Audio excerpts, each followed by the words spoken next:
Innal hamdalillah, segala puji dan puja kehadirat Allah. Nahmaduhu wa nasta'inuhu wa nastaghfiruh. Hanya kepadanya kita memuji, meminta pertolongan serta bertaubat dari dosa-dosa kita. Wa na'udzu billahi min syururi anfusina. Dan hanya kepada Allah pula kita meminta dijauhkan dari keburukan-keburukan diri kita. Wa min sayyiati a'malina, dan dari segala dosa yang pernah kita lakukan. May yahdihillahu fala mudhillalah. Barang siapa yang telah Allah berikan petunjuk maka tidak akan pernah sesat selamanya. Wa may yudlilhu fala hadiyalah. Dan barang siapa yang telah Allah sesatkan maka tidak akan mendapatkan petunjuk selamanya. Asyhadu an la ilaha illallah wahdahu la syarikalah wa asyhadu anna Muhammadan abduhu wa rasuluh. Saya bersaksi tidak Tuhan yang berhak disembah kecuali Allah, dan Muhammad benar-benar hamba juga utusannya.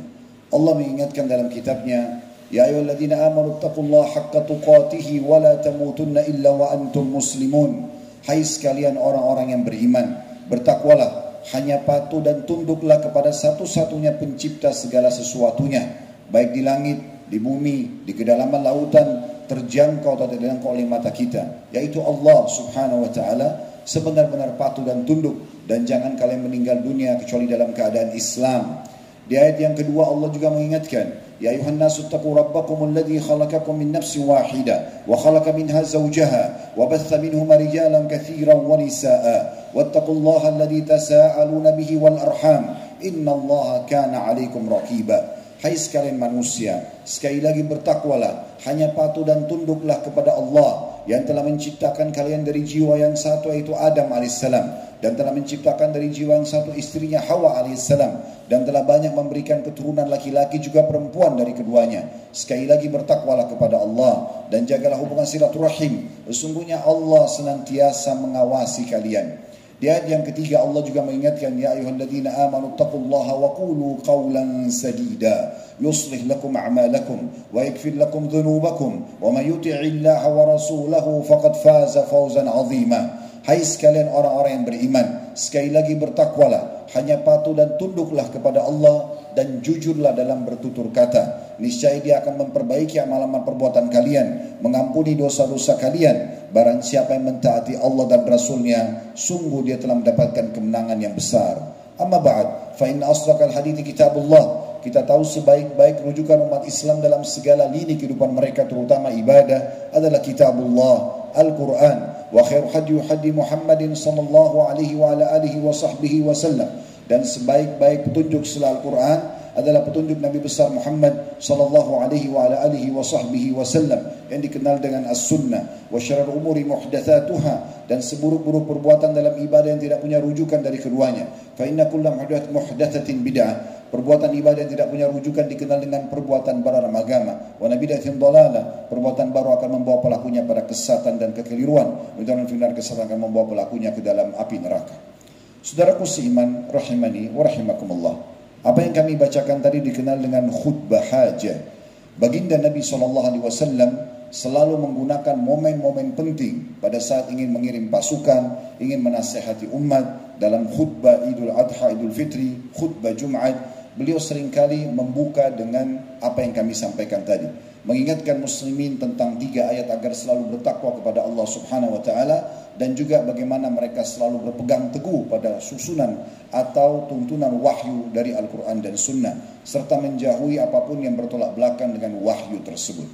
Saudaraku seiman, rahimani wa rahimakumullah, kesempatan kali ini khutbah Jumat kita adalah hari kembali kepada Allah.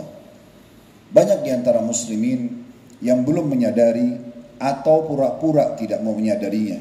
Kalau semua aktivitas kita dalam keseharian, apa yang kita lakukan, bangun di pagi hari, kemudian kita mungkin bersih-bersih, lalu kemudian sholat subuh, sarapan, mulai siap-siap ke kantor, lalu mulailah berjalan program-program kita di kantor, atau mungkin kalau perempuan di rumahnya, atau mungkin orang beraktivitas di instansi bisnisnya, kalaupun dia punya misalnya sebuah perusahaan untuk bisnis, dan seterusnya, sampai akhirnya sore hari kita pun selesai dari pekerjaan, kembali, lalu kita kembali seperti program biasa di rumah, mungkin bersih-bersih, mandi, kemudian kita makan malam, sholat maghrib isya, dan seterusnya, akhirnya kita tidur.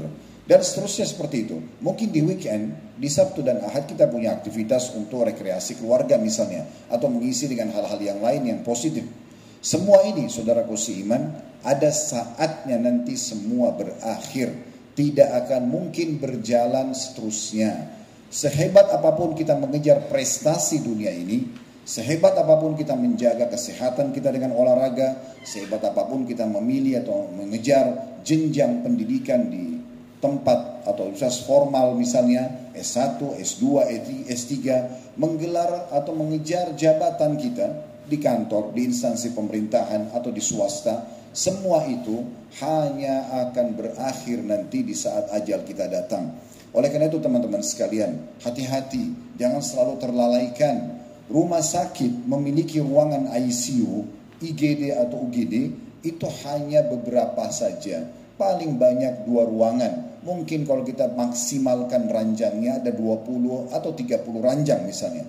Kalau kita gabungkan antara semua pasien yang ada di rumah sakit dengan staf-staf rumah sakit itu, maka kita akan temukan tetap saja orang yang lula lalang di depan rumah sakit lebih banyak jumlahnya.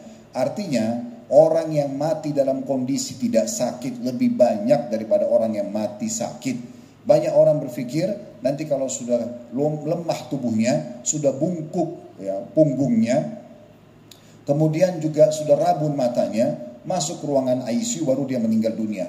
Tidak saudara, mati akan datang setiap saat, di saat ajal kita sudah datang. Kematian sesuatu yang misterius. Dia akan datang tanpa mengenal siapa kita, berapa umur kita, apa jabatan kita. Dan pada saat itu semua apa yang kita lakukan selama di dunia, dari keputusan, kebijakan atau apapun akan dipertanggungjawabkan di hadapan Allah Subhanahu wa taala. Maka hati-hatilah, jangan terlalaikan dengan dunia ini sehingga Anda isi dengan pelanggaran-pelanggaran agama dengan masa bodoh, seakan-akan tidak akan diminta pertanggungjawabannya. Semua perbuatan-perbuatan baik dan buruk di dunia akan Allah Subhanahu wa taala beberkan. Kalau perbuatan baik dengan tujuan agar menjadi contoh bagi orang lain, kejujuran, tanggung jawab, amanah, prestasi-prestasi yang baik, Allah beberkan agar menjadi contoh bagi manusia.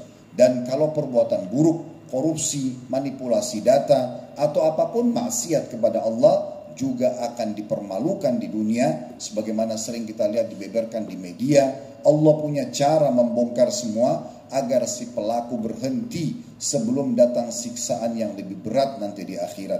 Dengarkanlah bagaimana Allah kekalkan dalam Al-Quran firman-Nya di dalam surah Al-Baqarah, surah nomor 2 ayat 281, agar setiap orang di antara kita menyadari kita semua akan meninggal dunia dan akan kembali kepada Allah serta diminta pertanggungjawabannya. Bunyi ayatnya, A'udzubillahi minasyaitonirrajim. Wattaqu yawman turja'una fihi ila Allah, thumma tuwaffa kullu nafsin ma kasabat wa hum la yudhlamun. Artinya, dan peliharalah diri kalian masing-masing dari azab yang terjadi pada hari kamu semua akan dikembalikan kepada Allah. Kemudian masing-masing diri diberi balasan yang sempurna terhadap apa yang telah dikerjakannya, sedang mereka tidak akan dianiaya sedikit pun.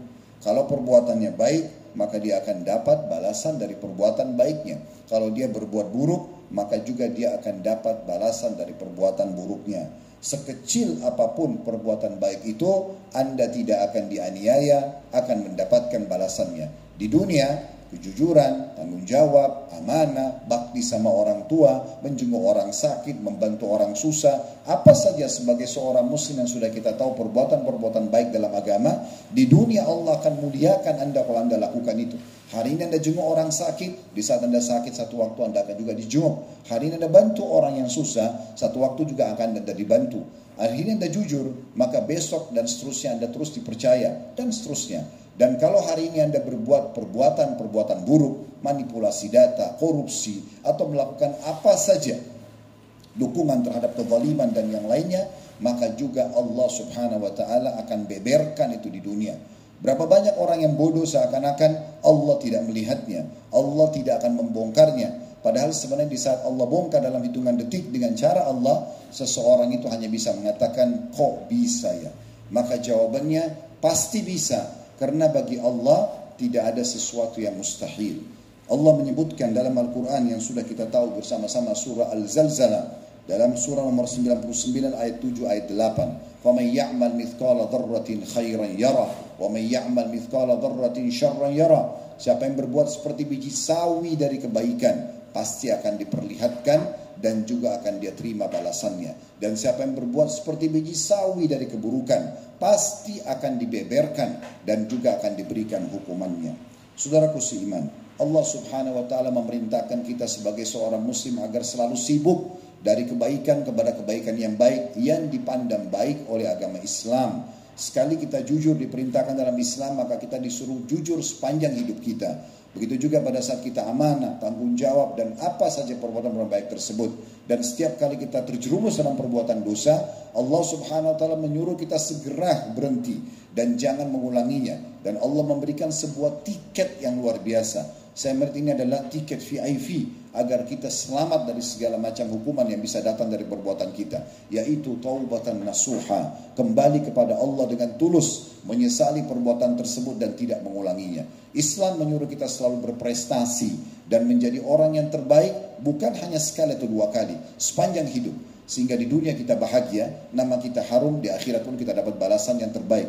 Dan Islam tidak pernah mendukung siapapun melakukan perbuatan-perbuatan jahat. Bahkan sinyal-sinyal Allah selalu datang untuk memberhentikan si pelaku ini dari perbuatannya. Bukankah setiap kali kita ingin berzina, ingin berbohong, ingin menipu, ingin mencuri, ingin membunuh atau apa saja, pasti akan ada rasa ketakutan dalam hati dan kekhawatiran. Itu sinyal pertama dari Allah agar kita berhenti. Tapi kalau seseorang tetap melakukannya, Allah akan buat nanti ada yang melihatnya dan ketahuan apakah dia berhenti. Kalau dia berhenti, selamatlah dia tobat kepada Allah. Tapi kalau tetap saja dia melakukan dan melanggar, maka Allah akan datangkan hukuman yang lebih berat, karena memang kalau tidak dihukum tidak akan berhenti. Para ulama mengatakan kalau ada maling digebukin di jalanan sampai babak belur, bahkan kalau perlu sampai meninggal dunia, itu termasuk bentuk kasih sayang Allah kepada dia. Dan yakinlah saudaraku seiman, sebelum dia digebukin orang ini, sudah banyak sinyal-sinyal Allah datang kepada dia agar jangan dia melakukannya. Rasa khawatir, rasa takut, disinggung oleh istrinya, atau anak-anaknya yang ngomong, atau tetangganya, atau temannya, ada yang mengingatkan, jangan. Tapi tetap saja dia mau melanggar, maka Allah datangkan hukuman yang lebih berat untuk memberhentikan dia. Puncaknya ditangkap oleh masyarakat, digebukin. Akhirnya dia berhenti dari perbuatannya. Sebenarnya bentuk kasih sayang Allah. Karena kalau tidak seperti ini digebukin, orang seperti ini tidak mau berhenti. Akhirnya hukumannya lebih berat nanti di akhirat sana.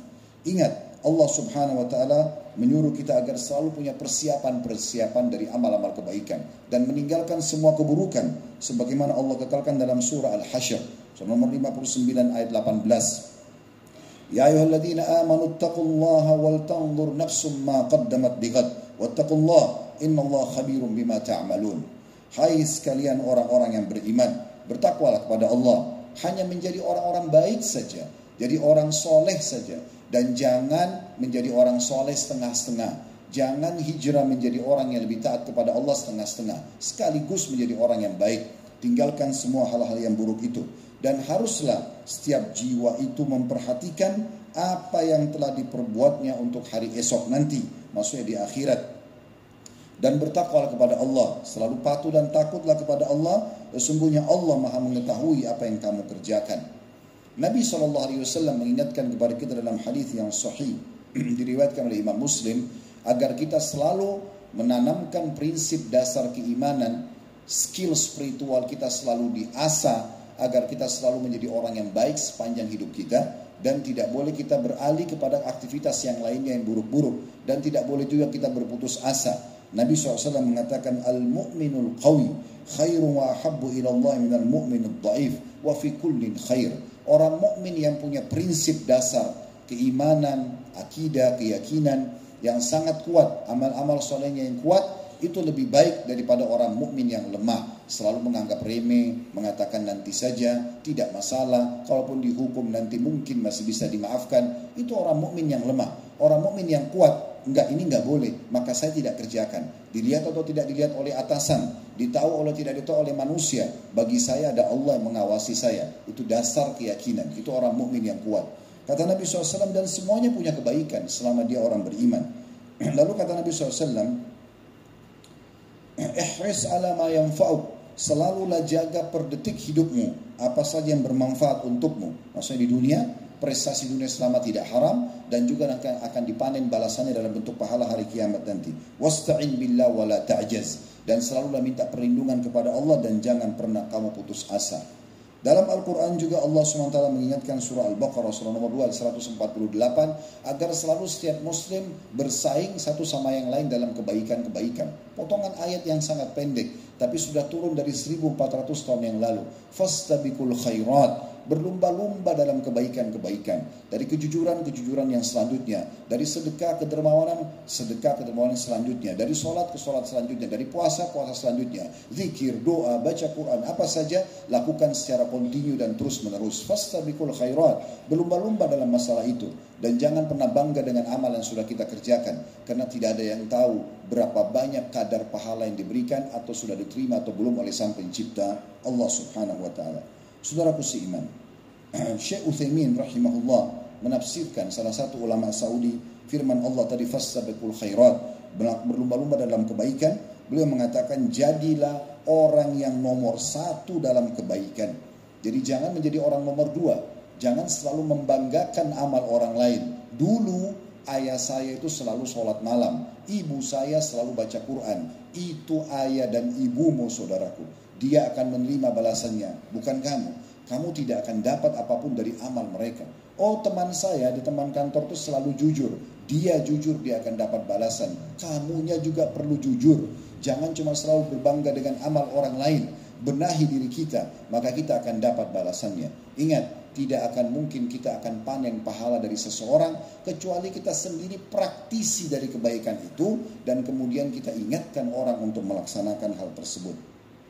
Nabi SAW mengingatkan kepada kita agar berhati-hati. Selama ada kesempatan, masih ada kesehatan, ada kesempatan seperti ini hadiri Jumat misalnya, dengarin khutbah, atau ada pengajian mungkin di kantor misalnya, atau ada apa saja aktivitas yang baik, jangan ditunda-tunda.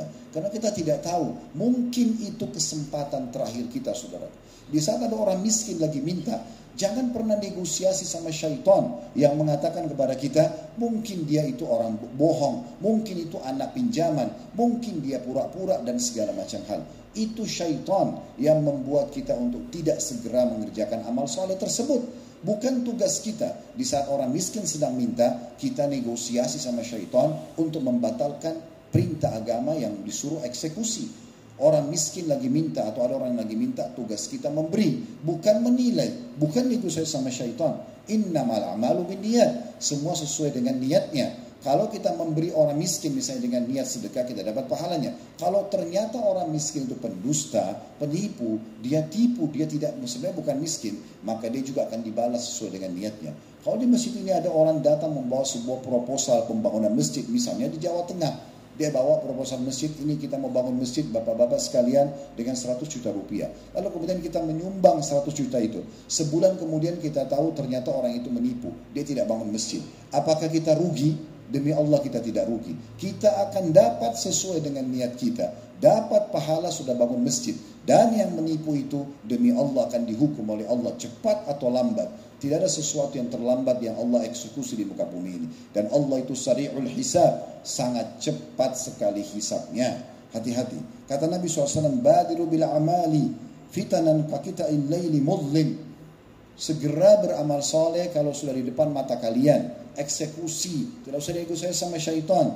Ya, segera beramal soleh karena banyak sekali fitnah-fitnah. Sesuatu nanti yang menghambat kalian untuk beramal saleh, sampai seperti gelapnya malam. Yusbihur rajulu mu'minan wa yumsi kafira. Sampai akan terjadi nanti kata Nabi SAW, seseorang mukmin dia di pagi harinya, tapi sore harinya jadi kafir.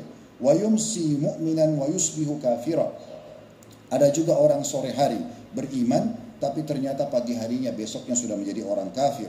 Yabi'u dinahu bi aradin minad dunya. Karena dia menjual, mentransaksikan agamanya untuk maslahat dunianya.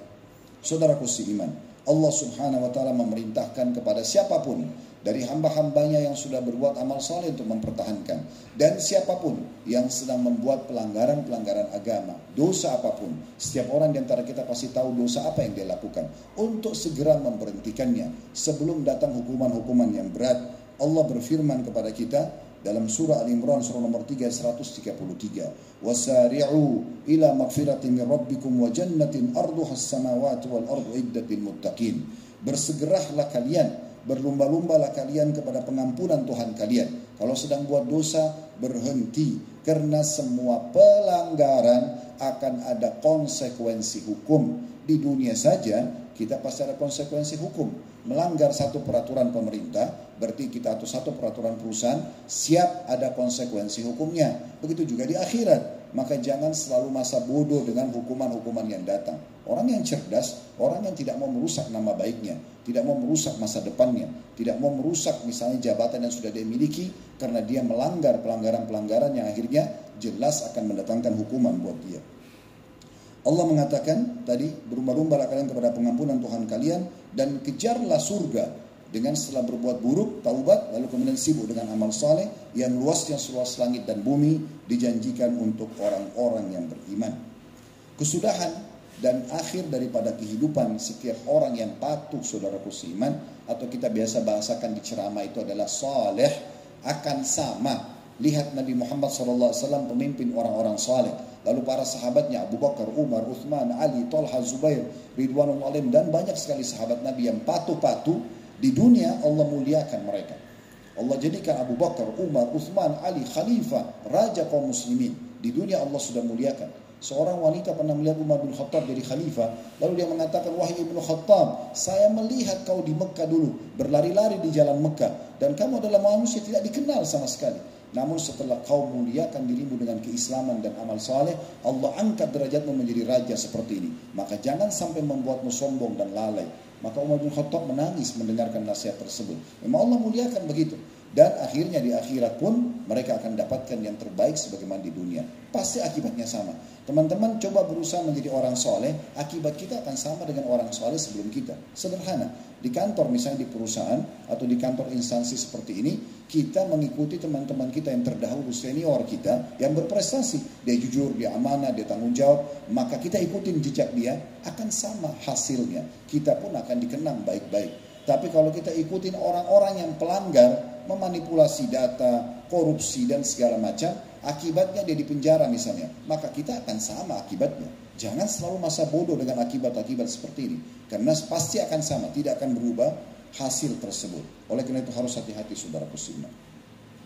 Juga dari sisi lain, kita harus memperhatikan bagaimana kesudahan orang-orang sebelum kita ya, seperti Fir'aun, Namrud, dan banyak tokoh-tokoh manusia yang dikenal raja-raja dulu. Akibatnya apa? Sudah tidak ada lagi. Kalau Anda ke Mesir sekarang, Anda tinggal kenang Fir'aun, piramidanya, muminya, hanya itu saja. Selesai. Di dunia mereka hancur semuanya. Jadi begitu dia meninggal, hanya dikenang namanya saja. Begitu juga dengan Abu Lahab, Abu Jahal. Dulu itu mereka orang kaya dan tokoh masyarakat Mekah. Tapi tidak dikenang lagi. Tidak ada lagi sekarang rumahnya Abu Jahal sama Abu Lahab. Tidak ada yang mengenang. Beda dengan Abu Bakar sama Umar yang di dunia dikenang namanya harum. Dan di akhirat juga nanti akan mendapatkan yang terbaik. Mereka yang kufur kepada Allah, maksiat kepada Allah, di dunia terhina, di akhirat juga akan terhina. Kesudahan itu akan sama. Jangan selalu tutup mata dengan hal-hal yang seperti ini. Kita perlu ketahui juga Ibnu Umar radhiyallahu anhu berkata, ini tentang prinsip dasar seorang muslim. Beliau mengatakan telah datang seseorang dari Ansar kepada Nabi SAW lalu bertanya, ya Rasulullah, siapakah orang mukmin yang paling afdal? Ayyul mu'minuna afdal? Yang paling baik, layak jadi teman, layak jadi atasan, layak jadi pemimpin, layak jadi bawahan, layak jadi pasangan hidup, layak jadi partner bisnis, layak jadi tetangga. Siapa yang paling afdal orang mukmin yang saya jadikan target sebagai teman terdekat saya? Kata Nabi SAW, ahsanhum khuluqa. Orang mukmin yang paling baik akhlaknya, santun, ramah, dan jujur, amanah, dan seterusnya. Ini yang paling pantas kamu jadikan sebagai target kamu. Kemudian orang itu bertanya lagi, fa'ayyul mu'minuna akyas? Siapa orang mukmin yang paling cerdas? Maka kata Nabi SAW, aktsaruhum lil mauti dzikra. Orang mukmin yang paling suka mengingat kematian, wa ahsanuhum lima ba'da istidada. Dan yang paling banyak punya persiapan setelah kematian tersebut. Ulaika akyas. Itulah orang yang paling cerdas. Seorang raja bernama Abdul Malik bin Marwan rahimahullah, seorang raja yang alim dulu sebenarnya. Orangnya baik. Dan pada saat dia bertugas sebagai pemimpin, dia menjalankan tugasnya luar biasa. Kalau Anda ketik di searching di Google kisah Abdul Malik bin Marwan, maka Anda akan banyak dengar kisah-kisah yang baik tentang dia. Tapi di akhir hidupnya, dia sempat melihat ada satu tukang pel, kalau kita mungkin sekarang OB, di istana dia, yang sedang memeras kain pel, kemudian mengepel. Lalu kemudian dia pun duduk dengan tenang menikmati secangkir kopinya dengan sepotong roti dari hasil keringat dia sendiri. Maka kata Abdul Malik rahimahullah, beliau mengatakan, coba seandainya setelah sekian lama saya menjadi raja ini, saya menjadi tukang bersih-bersih itu saja. Saya bisa hidup sederhana, makan dari hasil keringat saya dan tidak akan banyak pertanggungjawaban hari kiamat. Itu ucapan sang raja yang pada saat dia sudah mau meninggal, karena khawatir terlalu banyak permintaan pertanggungjawaban karena tingginya jabatan yang ada.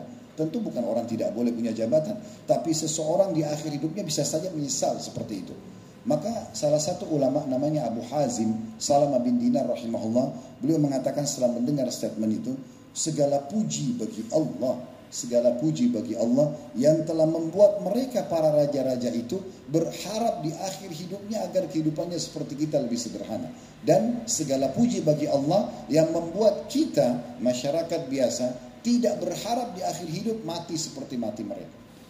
Saudaraku seiman, perbanyaklah mengingat kematian. Karena mati ini akan datang tanpa mengenal kesehatan, sakit, tua, muda, kaya, miskin, pejabat atau masyarakat biasa.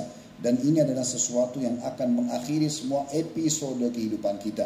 Serta semua nanti akan diisi dengan penyesalan kalau kita abaikan amal-amal saleh, apalagi banyak dosa.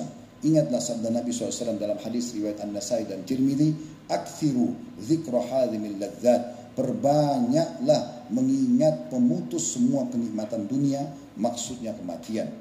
Juga Nabi SAW mengatakan kepada kita dalam hadis yang lain, "Uzkurul mauta fi salatik." Ingatlah mati pada saat kau sedang salat. Fa inna rajula idza dzakara al-maut fi salatihi fa haryun an yuhsina salatahu. Dan karena kalau seseorang lagi salat dan dia ingat kematian, maka pasti dia akan perindah salatnya itu. Wasalli salata rajulin la yadhunnu annahu yusalli salatan ghairahu atau ghairaha. Salatlah kalian seakan-akan tidak ada lagi salat yang bisa kalian kerjakan setelah salat ini. Wa iyyaka wa kullu amrin yu'tadaru minhu. Dan hati-hati dari perbuatan-perbuatan yang kamu buat, nanti akhirnya kamu coba minta uzur, menyampaikan alasan-alasan, sudah tidak bisa diterima lagi di depan Allah Subhanahu wa taala, karena konsekuensinya tinggal hukuman saja.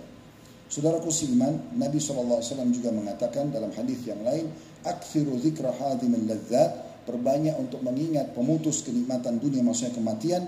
Fa innahu ma dzakara ahadun fi diqin minal aishi illa wasi'ahu alaihi. Karena tidak ada orang yang mengingat kematian di saat dia lagi sempit, lagi ada permasalahan hidupnya, kecuali akan melapangkan permasalahan itu buat dia. Bisa jadi ringan, karena toh dia tahu dia akan mati nantinya. Wala fi sa'atin illa dayyaqahu alaihi. Dan tidak ada seorang pun yang mengingatnya kematian itu saat kehidupannya lagi lapang, melainkan pasti dia tidak akan tertipu dengan dunia, sehingga tidak juga lalai dari akhirat. Saudaraku seiman, ziarahilah kubur, selalu lewat, lihat kuburan itu. Kalau di mata kita cuma bukan tanah dan batu nisan, yakinlah dan pastikan di dalamnya ada manusia seperti kita. Mungkin lebih tampan, mungkin lebih kaya, mungkin lebih pintar, tapi dia sudah mati dan sudah selesai semua karirnya. Tidak ada lagi yang dikenang. Orang ini kalau meninggal, saudaraku seiman, yang dikenang hanya hitungan detik dan menit atau hitungan hari saja. Misal, pada saat kita meninggal dunia, kita bayangkan detik ini kita meninggal dunia. Orang hanya akan mengenang, oh si fulan pernah menjabat jabatan ini. Oh ini rumah dia, oh ini sepatu dia, oh ini istri dia, oh ini anak dia. Kira-kira berapa lama orang akan mengenang? Sehari, 2 hari, seminggu, sebulan, habis itu selesai. Tinggallah kita bersama dengan amal saja yang kita kerjakan. Ingat sabda Nabi SAW, kalau seseorang meninggal dunia akan ikut bersamanya ke kuburan 3. Akan ikut keluarganya, akan ikut hartanya, dan akan ikut amalnya. Serta akan pulang 2. Keluarganya akan pulang. Bapak-bapak sekalian, secinta apapun istri Anda kepada Anda, mustahil dia nginap bersama Anda di kuburan. Mustahil. Paling lama dia duduk nunggu dan menangis di kuburan itu setengah jam, 1 jam, habis itu pulang. Selesai masa iddah dia bisa menikah sama orang lain. Ini bukan doa, tapi ini fakta. Secinta anak kita pada kita, apa dia akan nginap bersama kita di kuburan? Tidak, demi Allah. Teman Anda yang selama ini mengatakan tidak apa-apa, buat dosa saja, nanti saya juga tanggung. Dia juga hanya paling setengah jam nunggu, setelah itu dia akan tinggalkan. Mobil Anda yang paling mewah Anda miliki, paling jauh parkir di pagar kuburan. Nggak akan masuk ke liang lahat. Habis itu jadi warisan, jadi milik orang lain. Nggak ada di dunia ini kepemilikan abadi, nggak ada. Sertifikat tanah atau rumah atas nama Anda, sementara pada saat kita mati berpindah nama. Semuanya akan berpindah, tidak ada milik abadi. Lain di akhirat. Akhirat itu Allah sudah kekalkan. Khalidina fiha, kekal selamanya. Tapi di dunia tidak ada kepemilikan abadi. Dan kata Nabi SAW, harta dan keluarga akan pulang dan hanya tinggal amalnya. Yang selama ini Anda dengar azan, malas sholat, ada kesempatan puasa nggak mau, sedekah nggak mau, ini itu nggak mau, itu nanti akan menemani kita di kuburan. Bagaimana bisa kita lebih peduli dengan keluarga daripada amal? Dari hadis ini kita harus ambil pelajaran, harus lebih peduli dengan amal kita daripada keluarga kita. Sebagaimana bapak-bapak sibuk mencari nafkah untuk keluarga, maka sibuklah juga memperbanyak amal buat diri kita sendiri. Karena keluarga akan kita tinggalkan, tapi amal itu akan bersama dengan kita, saudaraku seiman. Sebagai penutup, ada satu kisah yang unik. Rabi' ibn Huthaim rahimahullah, seorang ulama dulu, beliau beliau pernah membuat liang lahat di belakang rumahnya sebagai ijtihad atau upaya pribadi. Dia gali liang lahat di kuburan di belakang rumahnya, kemudian di malam hari dia masuk ke dalam liang lahat yang 1 kali 2 meter, yang mirip seperti liang lahat kuburan. Tapi ini bukan untuk dia dikubur sebenarnya. Dia cuma buat untuk introspeksi diri sendiri. Dia masuk, kemudian dia duduk di situ malam hari. Beberapa menit saja dia duduk. Kemudian sambil dia mengulang-ulangi firman Allah Subhanahu wa taala, ya Allah kekalkan dalam surah Al-Mu'minun, surah nomor 23 ayat 99 sampai ayat 100. Ini menggambarkan tentang bagaimana nanti orang kalau meninggal pas lihat malaikat maut, orang-orang kafir, orang munafik, orang musyrik, orang yang banyak dosa tidak sempat taubat kepada Allah akan menyesal. Ini Allah sudah turunkan dari 1400 tahun yang lalu. Qala rabbirji'un. Orang-orang ini yang mati tidak punya amal saleh atau dalam kondisi tidak beriman kepada Allah, mereka mengatakan, wahai Tuhanku, kembalikanlah aku di dunia. La'alli a'malu salihan fima tarakt, agar aku sempat mengerjakan amal saleh aku sia-siakan. Maka tidak ada gunanya. Rabi' ibn Huthaim lalu membaca ayat ini mengulang-ulangi sambil mengatakan, wahai Rabi', sadarlah, tidak akan ada orang yang bisa mengerjakan amalmu, maka beramallah sebelum kau menyesal. Oleh karena itu teman-teman sekalian, harus kita sadari baik-baik. Dan juga nasihat kami yang terakhir buat diri kami terlebih dahulu, baru bapak-bapak sekalian, yaitu kalau seandainya di detik ini, di waktu ini, ada salah satu mayit dari kuburan dihidupkan oleh Allah Subhanahu wa taala, lalu diberikan pilihan apa yang akan kamu lakukan. Sekarang kamu masih dikasih oleh Allah umur setengah jam hidup. Apakah dia akan kembali ke makanan favoritnya? Apakah dia akan kembali meeting miliaran rupiah? Apakah dia akan kembali lagi mengejar prestasi atau jabatannya di dunia? Demi Allah tidak, teman-teman. Dia akan melakukan setengah jam itu memaksimalkan agar dia bisa mengerjakan amal yang paling bisa membantu dia selamat di akhirat sana, atau dia melakukan taubat agar dosanya tidak akan mendatangkan hukuman untuk dia. Oleh karena itu jangan tunggu waktu itu, karena setiap saat kita bisa meninggal dunia. Saya pun berdiri di mimbar ini, bisa saja tiba-tiba saya lihat malaikat maut di ujung masjid ini, kemudian merenggut nyawa saya. Orang hanya mengenang Khalid Basalamah pernah ceramah. Bapak-bapak juga sama. Tidak selamanya orang bisa hidup abadi di muka bumi ini, maka semua akan ada pertanggungjawaban. Oleh karena itu hati-hati saudaraku seiman. Aku qauli hadza, saya sudah mengucapkan perkataan saya ini, wa astaghfirullah li wa lakum, dan saya beristighfar kepada Allah atas semua dosa-dosa dan mengajak jemaah istighfar kepada Allah. Fastaghfiruhu innahu wal ghafurur rahim. Istighfar kepada yang, karena dia Maha Pengampun juga Maha Pengasih.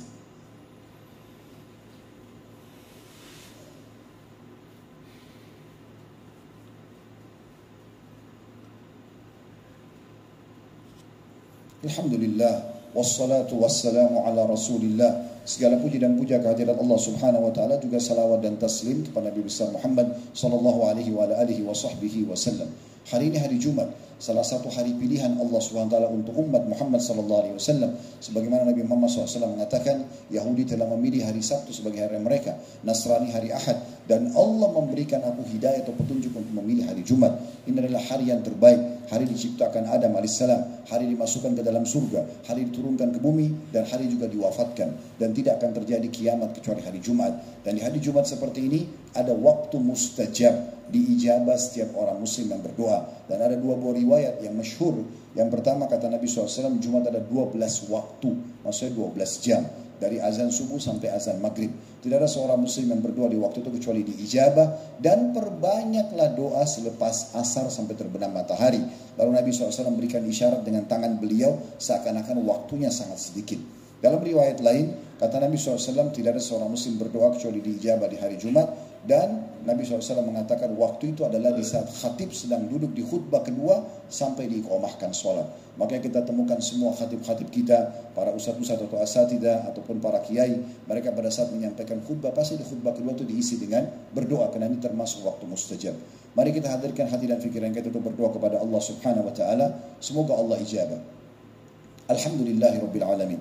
Kami memuji-Mu ya Allah sebagaimana pantas dan layak Kau dipuji sebagai pencipta. Kami memuji-Mu sampai Engkau mencatat ini sebagai tambahan amal-amal saleh kami, dan Engkau bersihkan dosa-dosa kami.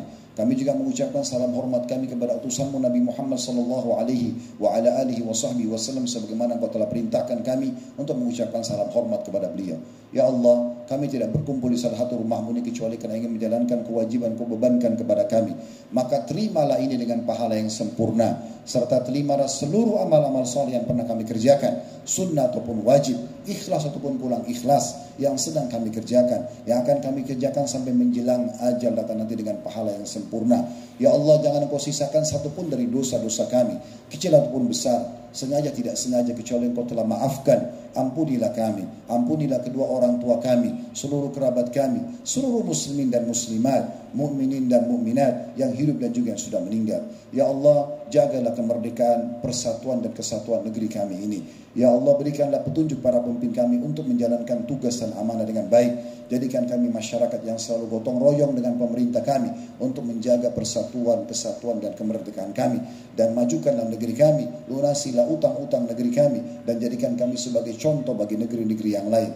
Ya Allah, saudara kami di Palestina, di Gaza secara khusus, dan dimanapun mereka sedang tertindas, tolonglah mereka ya Allah. Tidak ada daya dan kekuatan dari kami kecuali berdoa kepadamu. Dan ya Allah, ikhlaskan niat mereka, terima para syuhada mereka, mulakan Islam di tangan mereka dan tangan kami semua, dan ikut sertakan kami bersama mereka di pahala, baik dengan doa, dengan harta dan juga dengan jiwa kami. Dan ya Allah, sebagaimana Engkau satukan kami dalam majlis Jumat yang mulia ini, satukan juga kami di surga Firdaus-Mu tanpa hisab di hari kiamat nanti. Rabbana atina fid dunya hasanah. Ya Allah, berikanlah kami semua kebaikan dan kebutuhan kami di dunia maksimal. Wa fil akhirati hasanah. Berikan juga kami balasan terbaik di akhirat sana. Wa qina adzabannar. Selamatkan kami dari api neraka. Wa adkhilnal jannata ma'al abrar. Masukkan kami ke dalam surga bersama dengan orang-orang yang patuh. Ya Azizu ya Ghaffar. Wa Zat yang Maha Mulia dan Maha Pengampun. Ya Rabbal Alamin, Tuhan alam semesta. Wa sallallahu ala nabiyyina Muhammadin wa alihi wa sahbihi wasallam. Wa akhiru da'wana alhamdulillahi rabbil alamin. Inna Allah ya'muru bil adli wal ihsan wa ita'i dzil qurba. Sadarilah saudara musliman, Allah menyuruh kita berbuat kebaikan, keadilan dan juga berbuat baik pada sanak kerabat kita. Wa yanha 'anil fahsya'i wal munkari wal baghi. Allah alam perbuatan mungkar, perbuatan keji dan pembangkangan atau maksiat. Ya'idukum la'allakum tadhakkarun. Itu peringatan dari Allah, jadikan sebagai prinsip hidup kalian. Fadhkurullahal 'azima yadhkurkum. Ingat selalu kepada Allah, Allah akan ingat kepada kalian. Washkuruhu 'ala ni'ami yazidkum. Syukuri nikmatnya, dia pasti akan tambah. Wala dzikrullahi akbar. Mengingat Allah adalah amal yang paling besar.